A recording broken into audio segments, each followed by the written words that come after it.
Mae'r Preseli yn frith o storiau. Mae sôn bod arch Noa ei hun wedi hwylio heibio'r Preseli, nofiodd 7 dyn o'r arch at foel Cwm Cerwyn, ac ymgartrefo nhw yma yn y Preseli. Mae sôn am ddynion a menywod yn byw yn yr ardal, pobl wedi'n gwybod cyfrinachau dirgel. Falle bod nhw dal yma. Arhoswch ma am funud. Gwrandwch.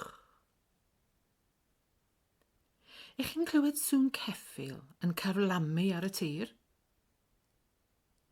Falle brenin y gwaelodion tywyll, arawn, sy'n hela gyda'i gŵn gwyn a chlystau coch. Cymerodd arawn lle pwyll fel brenin dyfed am flwyddyn a dwyrnod, tra bod pwyll yn teyrnasu yn yr arall fyd.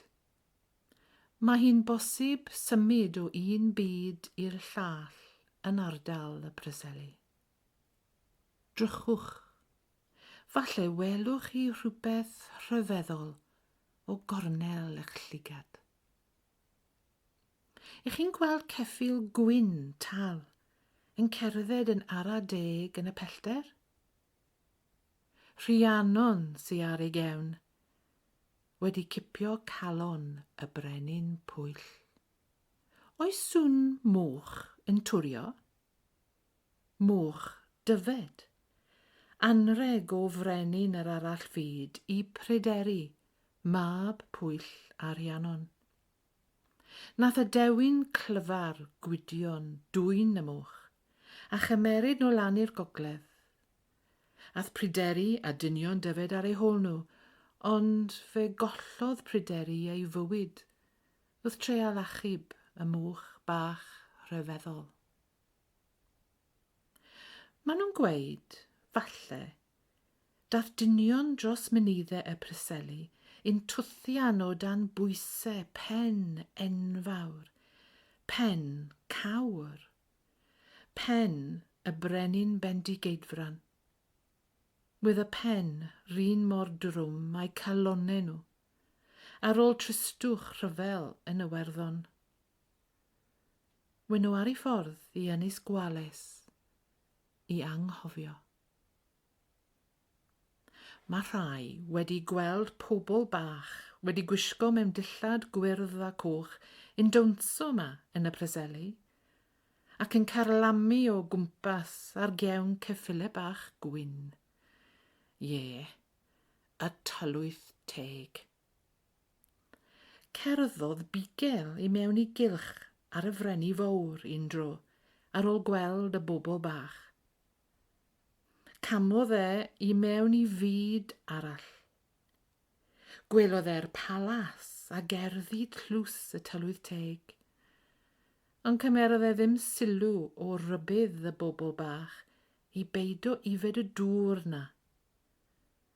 Ar ôl un dyferyn, dath nôl yn syth i'r byd hwn. Welodd tylwyth teg byth eto.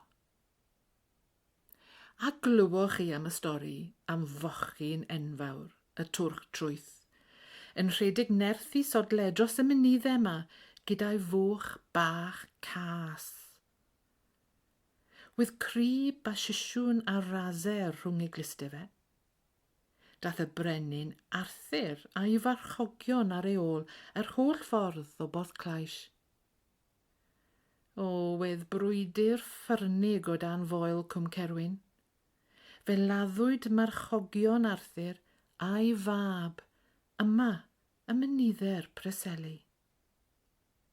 Mae'r cyrff yn sefyll yn stond fel cerrig nawr. Sneb yn gwybod ble mae'r twrch y dyddiau yma. Mae'r Preseli wedi gweld sawl brwydr. Brwydro yn erbyn y rhai sydd wedi bygythio'r lle yma, y tirwedd, y natur, y bobl, eu diwylliant a'i ffordd o fyw. Cafodd y creadur peryglus yr afanc ei ladd a'i gladdu yn y gors. Fe gododd merched Beca yn erbyn anghyfiawnder.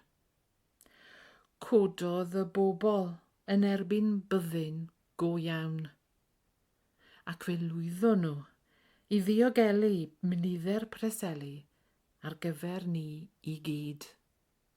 Mae heddwch dwfwn cysegredig ma heddi. Ar ben Carningli, wedd y sant brynach yn byw gyda'r angylion. Wedd e'n gallu siarad ar anifeiliaid.